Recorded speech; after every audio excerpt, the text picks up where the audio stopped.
All right, so today we are going deep with Happier by Tal Ben-Shahar. Yeah, this one's going to be a fun one. I know, right? Positive psychology. Straight from Harvard. Like, yeah, this isn't just like some fluffy self-help stuff. Exactly. This is legit research. Yeah, Ben-Shahar is like a leading expert in this field. And he's got some super interesting ideas about how we can actually, build happier lives. Yeah, and he even has these happiness archetypes that we'll get into. Oh, yeah, those are fascinating. Like, which one are you? We'll find out. Okay, so before we get too deep into that, what's the big takeaway here?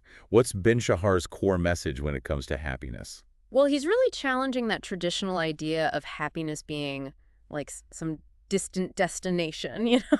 Yeah, like, I'll be happy when. Exactly. Like when I get that promotion or when I find the perfect partner or whatever. Or when I finally clean my closet. Right. But Ben-Shahar's saying it's not about reaching some finish line. Okay, so then what is it about? It's about finding balance in our lives, like a sustainable kind of happiness. Okay, I'm intrigued.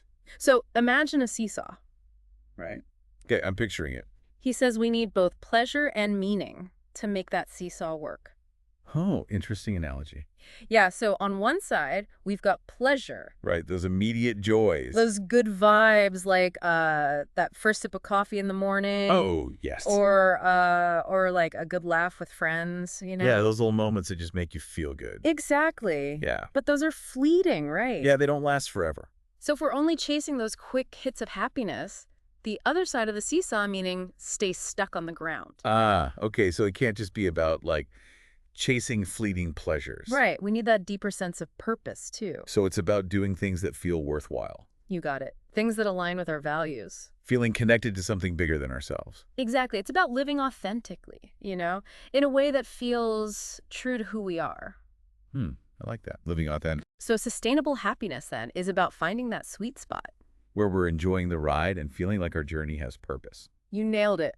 Have you ever, felt yourself tilting too far to one side of that seesaw? I know I have. Oh, absolutely.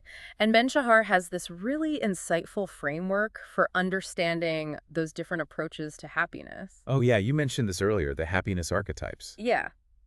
So let's dive into those, shall we? Yes, let's do it. Who do we have first?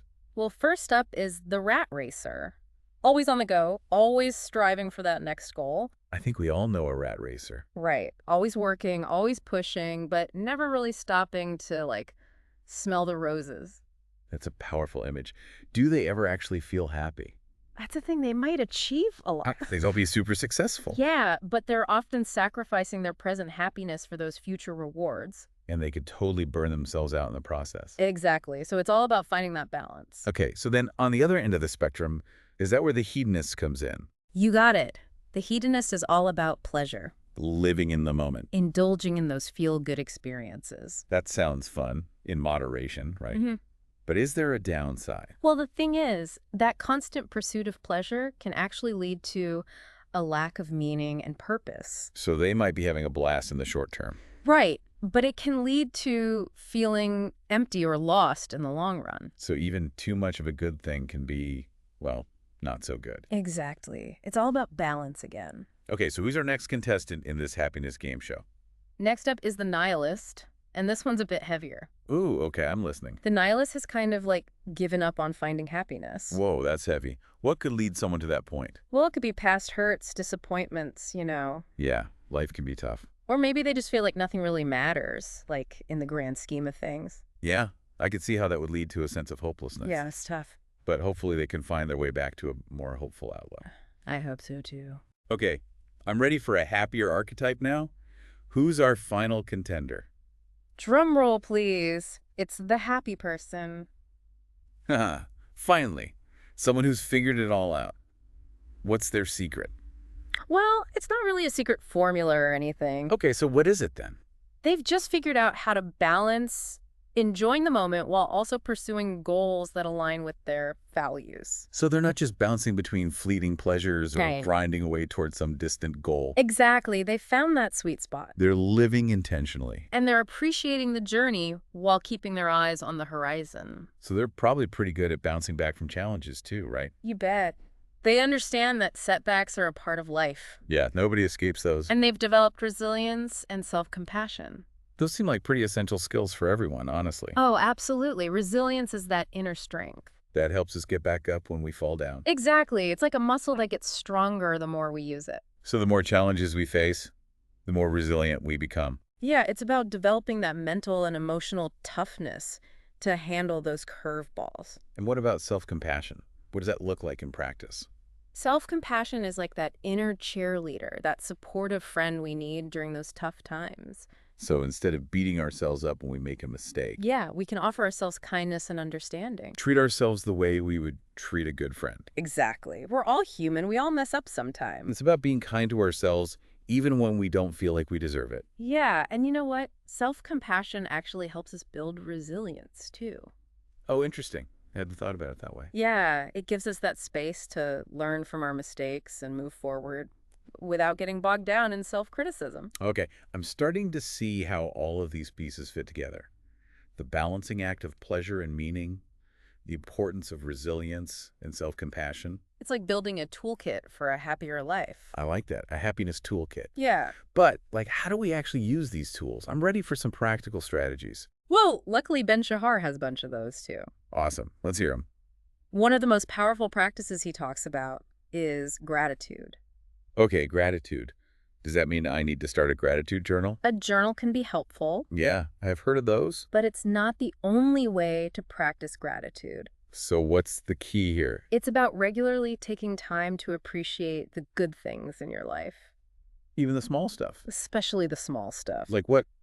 Give me an example. Well, it could be anything really, like the warmth of the sun on your face, or a delicious meal, I can get on board with that one. or even just like a good hair day, you know? Yeah, those little things can definitely make a difference. The point is to shift our focus from what we lack to what we already have. To appreciate the abundance that's already present in our lives. You got it. But, like, how does gratitude actually work? Does it really rewire our brains or something? Think of it this way.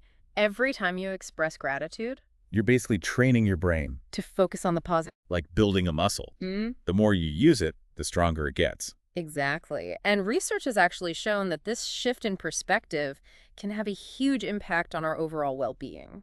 So by intentionally focusing on the good things, We're actually making ourselves happier. that's amazing.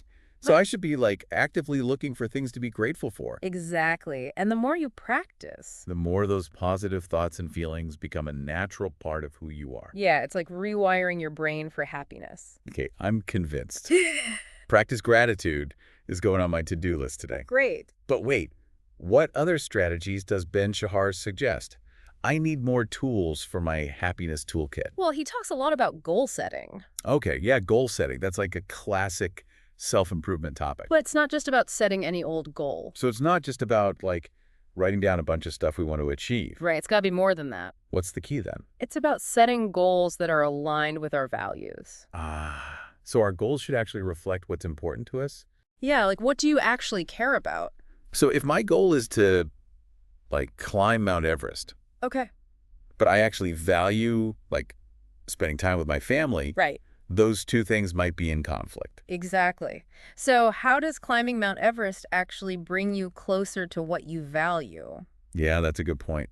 It might not. And if your goals aren't aligned with your values, Then you're probably not going to be very motivated to achieve them. and even if you do achieve them, You might not actually feel that sense of fulfillment. exactly. It's like, what's the point? So how do we make sure our goals are actually aligned with our values? Well, first you got to figure out what your values actually are. Yeah, that's probably a good place to start. Like, what's important to you? What do you stand for? What do you want your life to be about?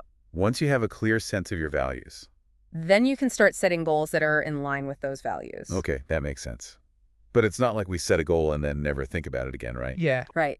Ben-Shahar talks about the importance of regularly reflecting on our goals. Okay, so it's not just a set it and forget it kind of thing. Nope. Life is constantly changing. Yeah, things happen. And we're constantly evolving, too. So we might set a goal that feels right at one point in our lives. But then, like, a year later, or even 6 months later, It might not be the right goal anymore. yeah, we can get so caught up in chasing certain milestones that we forget to ask ourselves if they're even the right milestones anymore. It's like we're on autopilot, just going through the motions, So it's important to check in with ourselves regularly. like a goal checkup. Exactly. Like, hey, self, are we still on the same page? Are these goals still lighting you up? I like that. Were these goals still lighting you up? That's a good question to ask ourselves. Ben-Shahar suggests setting aside some time each week or even just once a month to reflect on your goals. Okay, so just a little bit of time for reflection can make a big difference. Yeah, ask yourself, like, are these goals still inspiring me? Are they bringing me closer to my values? Do they still feel meaningful? I think it's so easy to get stuck in that rut of chasing goals out of habit. Even if they're not really serving us anymore. Yeah, we can get so focused on the destination that we forget to enjoy the journey. And this idea of regular reflection is a good way to make sure we're still on the right path. It's like taking a step back and reassessing Making sure our goals are actually contributing to our happiness. instead of just adding to our stress level. Exactly. Speaking of stress, Oh, yeah, that's a big one. Ben-Shahar also talks about the power of mindfulness. Okay, mindfulness, that's a word I hear a lot these days. It's become pretty popular. But I'll be honest, I'm not always sure what it actually means. Well, mindfulness is all about being present in the moment, fully experiencing whatever's happening without judgment. Hmm. So it's about quieting those racing thoughts. Yeah, like hitting the pause button on that constant mental chatter. The one that's always replaying the past or worrying about the future. Exactly. It's about being right here, right now. But how do we actually do that? Do we need to, like, sit on a meditation cushion for hours every day? It doesn't have to be that complicated. Okay. You can start small. Like how small? Well, you could try simply paying attention to your breath for a few minutes each day. Just focusing on my breath. Yeah, just noticing the sensation of each inhale and exhale. Okay, that sounds doable. Or you could try a mindful walking meditation. What's that? It's basically walking while paying attention to the sensations of your feet on the ground. So it's about bringing that same level of awareness to everyday activities. Exactly. Like really savoring that first bite of food. Or noticing the warmth of the sun on your skin Yeah, it's about waking up to the richness of the present moment. instead of always being lost in our thoughts. It's a practice, though. So it takes time, It's not always easy to quiet those thoughts. I can imagine. But the more you practice, the easier it becomes.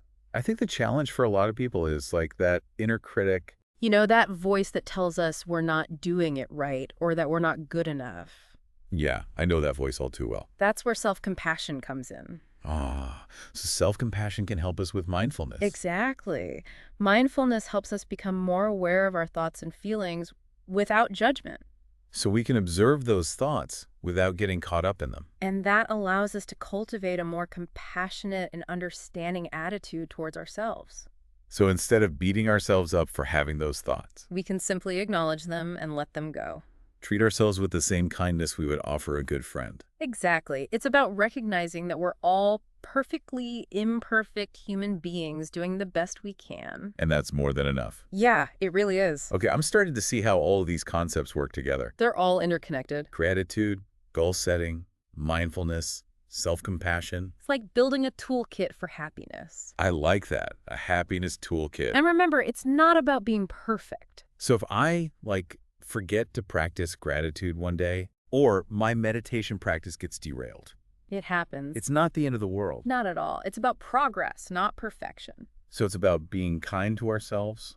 Recognizing that we're all works in progress. I think that's a really important message, especially for anyone who's feeling overwhelmed by the idea of, overhauling their entire life. You don't have to do everything at once. You can start small pick one thing that resonates with you. and build from there. Absolutely. And the beauty of these practices is that they can be adapted to fit your individual needs and lifestyle. So there's no one-size-fits-all approach to happiness. Nope. What works for one person might not work for another. It's about finding what works for you. Exactly. So if someone is listening to this and they're like, okay, I'm ready to embark on this happiness journey. Yeah, where do they even begin? Well, I think the most important step is simply making the decision to prioritize your own happiness. That's it. Just decide to be happy. It sounds simple, but it's a really powerful first step. It's like giving ourselves permission to be happy. Exactly. It's about recognizing that your well-being matters. You deserve to live a fulfilling life.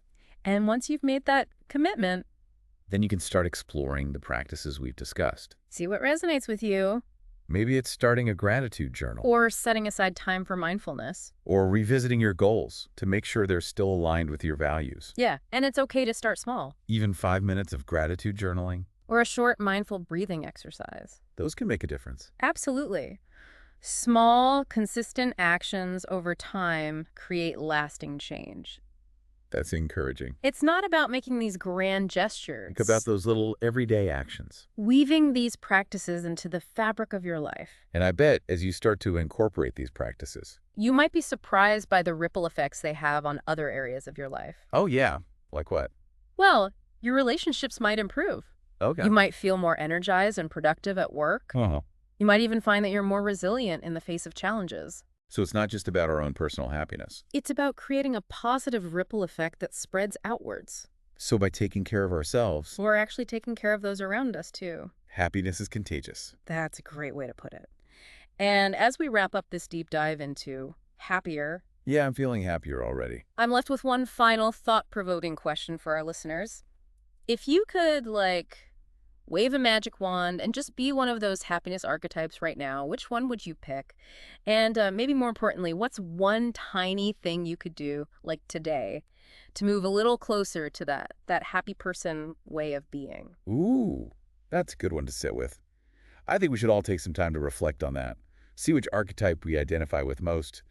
And then, yeah, what one little step can we take today to bring a little more of that happy person energy into our lives? Exactly. It's not about some huge transformation or anything, just those little consistent steps. Like what we've been talking about, those tiny tweaks, they can make a big difference over time. Yeah, it's all about progress, not perfection. Well, on that note, I think it's time to wrap up this deep dive into happier. It's been a real pleasure exploring these ideas with you. Likewise, I always love a good conversation about happiness. Me too. And I hope our listeners have found this conversation as insightful and inspiring as I have. Me too. Remember, happiness is contagious, so spread the joy, tell your friends, share these ideas, and let's create a happier world together. One mindful breath, one grateful moment, one act of self-compassion at a time. Thanks for joining us.